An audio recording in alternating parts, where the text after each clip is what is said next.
So you have three new images, two new images really for this class, but three that you're showing us. And your artist statement is pretty short here. And I think I want you to jump in deeper on this. And it might be helpful for you to start that by looking at other photographers. So the idea of the innocence of the child, I think, is good. The seeing the world through their eyes, that's a good jumping off point. And then why you want it painterly. So those are all good jumping off places, but we need to get deeper into why you're creating these, what you want to communicate with those. So as we come to Lens Scratch, I think this is a really great resource to just look at a lot of different artist statements. So Heather Evans Smith would be a good starting point. I actually think this series right here, Carolyn Hampton's Childhood Dreams and Memories, is very relevant to your work. So I looked at both of those because those were the two that stood out to me. This might be other artists. This is also linked in that childhood that you might find interesting to look deeper into. I'd look at Julie Blackman and look at her artist statement, as well as Sig Harvey. There's something about her images and the way that she wants to hold on to these moments and freeze them in time and reflect on childhood. She doesn't have a huge artist statement, but it might be useful for you to look at those. So I want to point you in that direction because by the time we get to your final, we want to have this artist statement filled out a little bit more, like why you're doing this and what you're trying to communicate with them.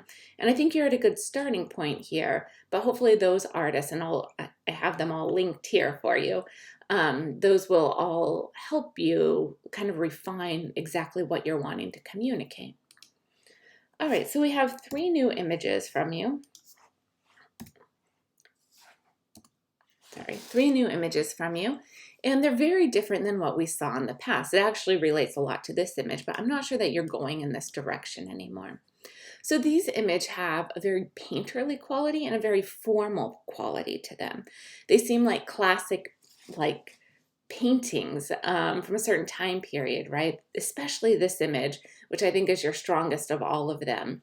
There's such a reference to painting and classics, growing up. All of this is really apparent in that image.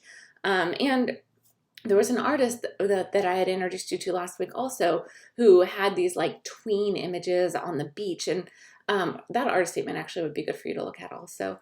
But where that looked like that looked like more of what you were exploring last week. This grown-up idea and this, not in a sense lost, but like treading towards that way. And then the images that you turn in this week are much more about childhood and holding on to childhood. So visually they're pretty different, but conceptually they feel very different to me. And I just want you to be aware of that and kind of jump in fully on one or the other. And I think either could be strong series. Let's look at these images individually. So here you have this little girl up on a ladder and she has a paint can and she's painting the tree.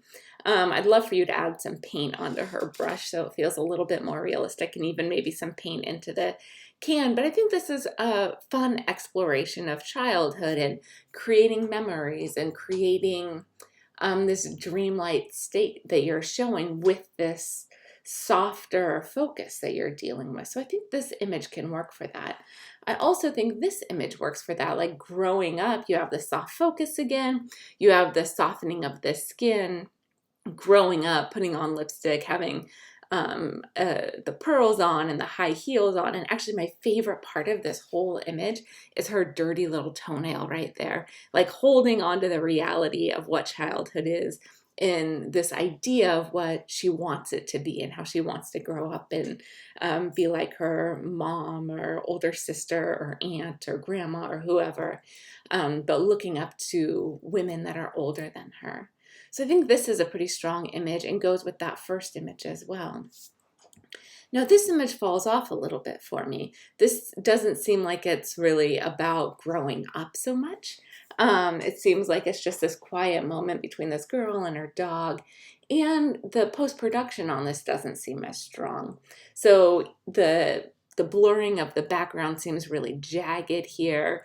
The light kind of matches what we're looking at in the other images, but the pointing us towards growing up or I don't know, maturing in some way doesn't feel like it's as much in this image as it is in those other two. So I would see a difference between those two images and this image.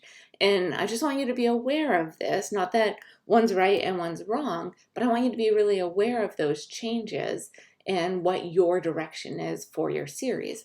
Now, like right or wrong, I'm talking about content. I think the way that the edges are blurred on this, that would need to be corrected. So I do want to be clear on that there are some technical things in this image that I think need to be corrected. But the idea of this being more of this quiet moment with this girl, these being more about growing up and the dreamland of childhood, and I don't know, making your own fantasy world, I see in those two images, and then that's different than what we're seeing here. So any of these directions are fine, but you're really going to have to lock it in these next couple of weeks.